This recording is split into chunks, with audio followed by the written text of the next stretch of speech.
Yo, so today for my seventh episode of what is this shit called? Post millennial movies about sex. So, a weird coincidence that happens to go with PMS. That's how I say it, but it's actually PMMS if you really look at it. But anyhow, yeah, post millennial movies about sex. So, it's basically an episode series that I made to talk about movies that talk about gender. And women don't seem to like me talking about it, but I'm going to keep talking about it because I believe knowledge is the key to freedom, and I believe in freedom, not equality, because equality is a faulty concept, in my opinion. Because you don't want to. It's basically why communism sucks versus capitalism. The idea is that in communism there's no incentive to work because you basically cannot rise up. You're forced to be at the low level, and you know there's not much motivation there to better yourself as an individual or to better society even. But this is a different system that we are in today. It's not communism, technically, exactly communism. It's just a better version, I think, of communism, including both the worst aspects, maybe, or the most control freak aspects of both the systems before. And speaking of systems, I'm gonna be talking today about a movie that I watched and a book that I read. I don't know if I actually read it, but a book that we went through in college called Hamlet, and it's a great novel by Shakespeare. It's where that famous expression "to be or not to be" comes in from, and also since this is PMS, we're also talking about female nature and we're talking about gender relations. So it has great phrases and great scenes, especially the movies before 1950, because the Olivier version is the one I saw, and it was from the previous era before the feminism nonsense of gender blending and so forth. So it was more direct and honest. The political correctness wasn't there. They'd just gotten out of a war, and they had seen this feminism tried in Europe, and the legendary Sin Cities. That's a great documentary to learn about how they used sex, drugs, and arts and propaganda to basically change cultures and change Europe. And they tried this feminism back then too, but it didn't work so well. So it didn't really take off and change everything permanently. But today I'm talking about the movie Hamlet, and the reason I love Hamlet is because, first off, that Olivier version of the movie is great because it has some good, interesting parts and very good acting, and a pretty decent summary, I suppose, because I haven't really read the book recently. I just saw that movie, and right now I read through the first two acts, a summary from a university. I read through the summary of the first two out of the five acts. And there was a couple important things that I missed, but the general gist is there. So hopefully you guys can comment below and talk about what other resources you may use to use Hamlet, or what your opinions are on this movie and its red pill nature. Now, this is about red pill movies that show you, expand your awareness about the world that you live in. And one of the most important things about the world that you live in is understanding human nature. And that's what the elites, the so-called elites, that's one of the primary things they study. So, right from probably primary school. But human nature, right. So Hamlet is a beautiful movie that talks about human nature and about the conflict between the forces basically in the world that operate. If you really look at it from a bird's eye view and infer certain things about the grander things, because like they say, the microcosm contains the universe. The microcosm, a small part of the universe, contains everything, the whole structure of the universe included in that little thing. Um, but that might be some satanic deception. What I'm trying to say is that Hamlet was a good understanding of. There's a lot of quotes about human nature, different types of humans, and age groups, all in there. So it's a very beautiful movie to just study to understand human nature and also the forces operating in the world. There's a lot of talk of war and so forth in there, and there's some coding in there too, I believe, because starting off we have Hamlet. You know, he's like this young guy that we can kind of relate to in college, for example. And one of the biggest things, and he's kind of dissatisfied with the state of affairs in the world, you know, like many rebellious youths are. And not only that, but he's also in royal family, so he gets to see the inner workings of them, I guess. And also, I'm thinking of, like, I just want to say this now. Okay, so there's this Tupac video that I saw. You know, happening to do with MGTOW and Red Pill stuff, and it was talking about how, yeah, the title of the movie was MGTOW Savage Moments with Tupac Shakur, and in that scene, Tupac Shakur basically has several scenes. One of the scenes he's like, you know, why is everybody criticizing us rappers for talking about saying bitches in our songs? You know, even women know that. Even women call each other bitches. You know, and they don't like bitches. The nastier, meaner, more vindictive and game playing varieties of their gender. So I mean, why you guys making a big deal about me saying this, bitch and hoe, you know? And he made sense on that. And then the next scene was where he talks about, you know, hey dude, we gotta start we gotta start giving it to these bitches, man. We gotta start putting them in check, you know, because they're causing a lot of havoc in our community.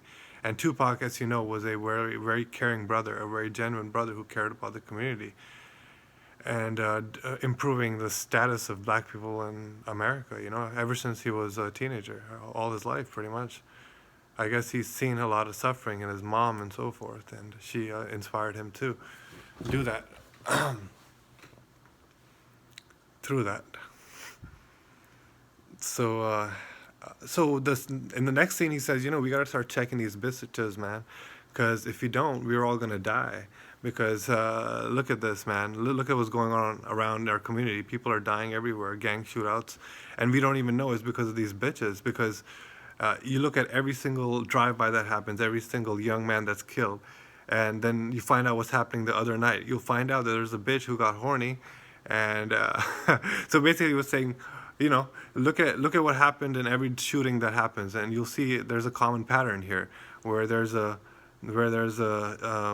a man or a bunch of people that get killed, and you find out the story, and there's going to be a female involved who basically had some romantic interests, and in the course of the events that followed in her romantic pursuit or whatever between them two, other people got involved and violence happened. So he's like, you know, these bitches, they get horny and then the next time niggas die. These bitches get horny and then the next day niggas die.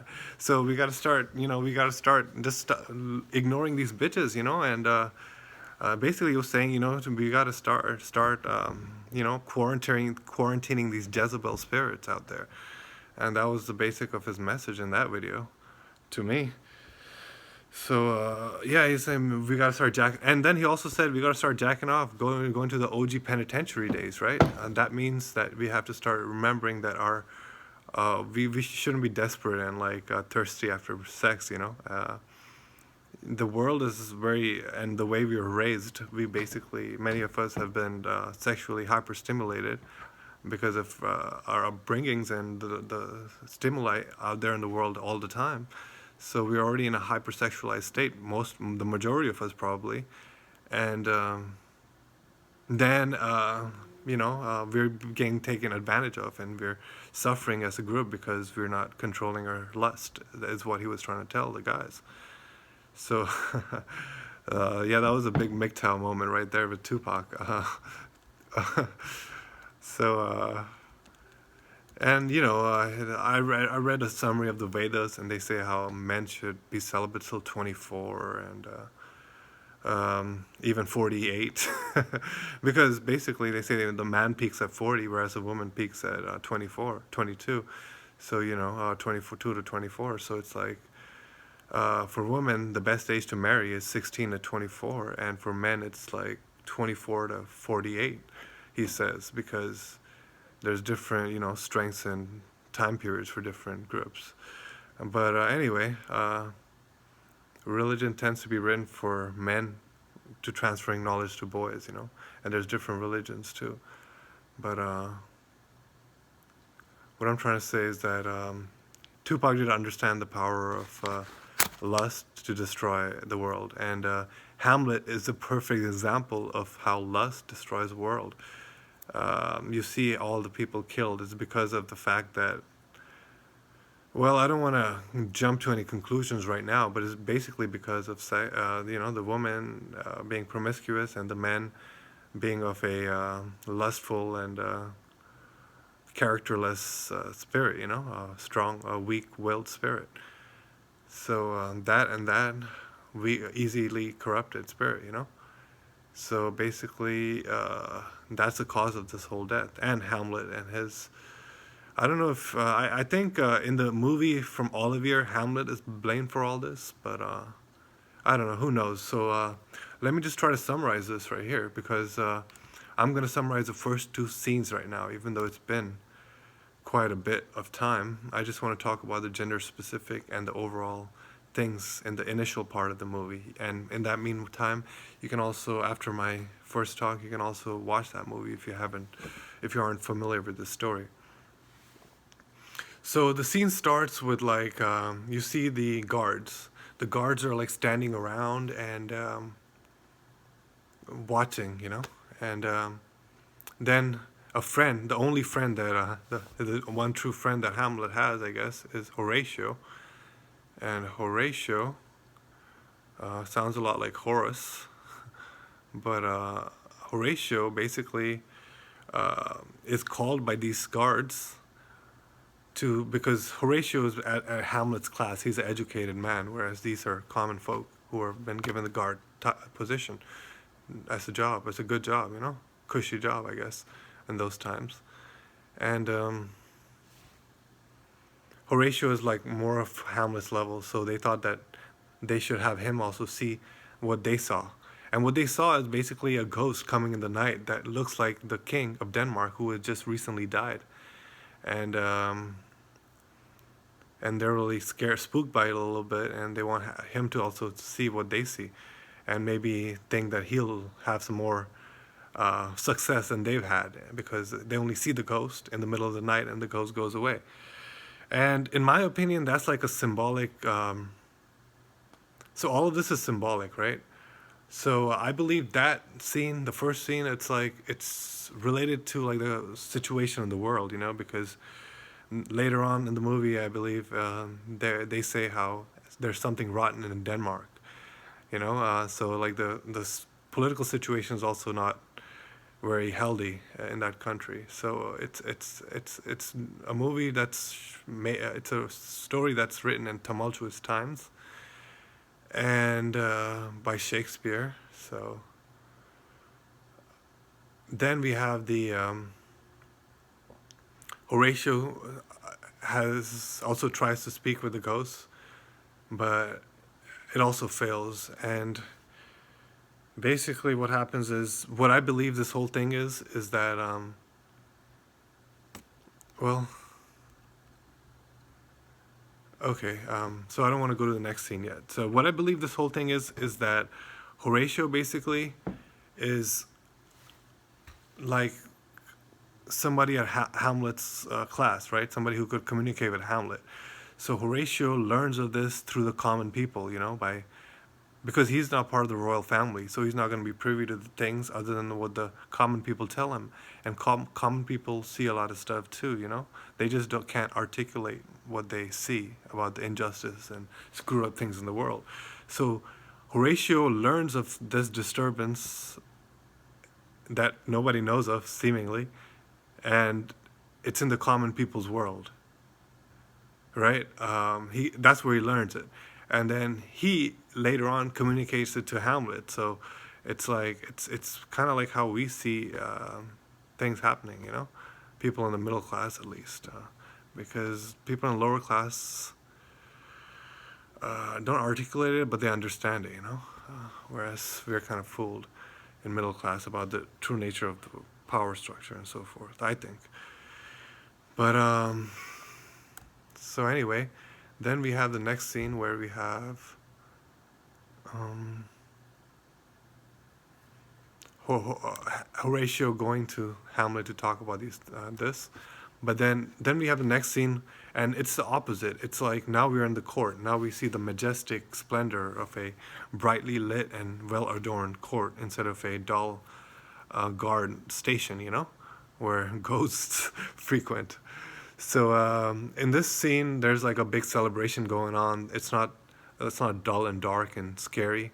It's like joyous and festive. Everybody's happy. You know, everything is awesome.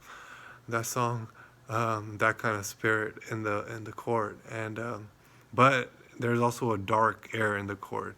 In this one corner, you see this black, all black. It's Hamlet, you know, he's dressed in all black. He's in his mourning attire because it's only been 2 months since the death of his dad. And he's really depressed about everything that's going on. And so he's just suffered loss, you know. And Hamlet is a typical red pill guy, like I said before. So you see the stages of the red pilling process. You know, you see firstly the grief, no, sorry, the shock. You know, you encounter, you can't believe it at first. You know, some people even have heart attacks because of these shocks. Then we have the denial phase. We're like, oh no, it didn't happen. We try to ignore it and forget about it because it is too shocking and crippling to our psychology. And then we have the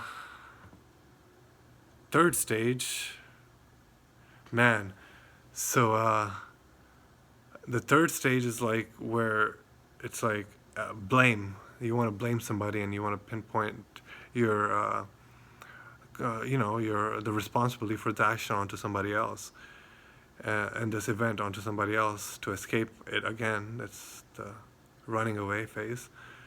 So then, after you get through that, then you're just in anger, and simultaneously you're in anger too, along with blame, and then, 7 stages. So I think I've done 4 already.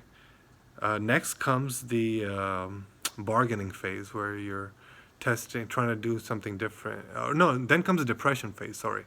So then you're really depressed once you've gotten the blame out of the way, and we'll see the blame in this in the second scene where Hamlet has his first soliloquy, and yeah. So the blame is there, and then the depression comes later, and then the bargaining and the doubt and everything. We see that too, and then we see the rationalizing and testing of new strategies and so forth, and then that's how he becomes active, I guess, because that's the last phase. So make sure you check out the grief, the stages of loss or grief, because that's very interesting if you've ever had to deal with something as significant as realizing the whole world around you is upside down, the red pill, so forth, taking the red pill. So in the first scene, we see Hamlet like a mourner, a perpetual mourner. For 2 months, he's been mourning his dad. And there's other things that happen. You know, there's another family. So there's a king who's Claudius. There's a queen who's Gertrude.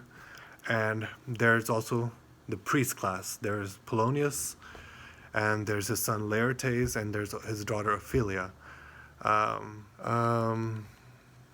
The next thing I was noticing in that movie was that there's a lot of lessons there, like from the brother to the sister saying whatever to the brother, and that's Ophelia and Laertes in that later scene. And Polonius, with the book smart guy, he's giving his book smart lessons to his son, and son seems like a good guy because he cares about his sister, trying to help her, um, wants to be educated, doesn't want to just lay around like a lazy ass, go-getter and stuff. And then we have what's Ophelia, who's kind of like the innocent girl. She hasn't like really been corrupted to the world, and that's why later on in this scene, Hamlet tries to tell her to go to the nunnery because he realizes that she won't be able to deal with the knowledge that is coming to her about the corruption of the world. All right. So I'm going to talk about those scenes with him and the two women later because it's already way too long now. I just wanted to do a good job. He's like a wise, supposedly a wise counselor to the king. He's kind of like a fool in personal matters. He doesn't really know how to deal with the situation of his daughter and Hamlet very well, and he makes a lot of stupid things, does a lot of stupid things in that process, And even the ghost himself tells Hamlet that don't judge the mother, don't harm your mother. Leave her to God, and I just want you to kill the brother. That's what the ghost tells him. So the ghost is also kind of like this whole Captain Simpa-Hook type of dude, who doesn't believe in holding women responsible, it seems, for their actions. I don't know. Captain Save-A-Ho kind of guy. So, yeah, it's interesting that he doesn't want to... because the woman started the whole thing, She succumbed to her vice and inflamed the greed of the man. But maybe they were both equally responsible, is what he was saying. And because she's your mother, you can't kill her, but go ahead and kill him because he's a threat. I don't know. So anyway, what I was saying about Polonius is that Polonius is like this guy who thinks he knows about Hamlet, he thinks he knows Hamlet's motives, but he's just thinking with his dick, and he thinks it's all about his love for Ophelia, and he's also being very pragmatic and political, and he's telling Ophelia, who's already in love with Hamlet, and the things have kind of moved a little bit. Now he's telling her that you cannot be with Hamlet, because he's a prince and he's above your staff. I mean, if he was a wise father, he would have told her, and given her these lessons when she was very young, But anyway, it's part of the society we live in, I think, that women tend to be so ignorant.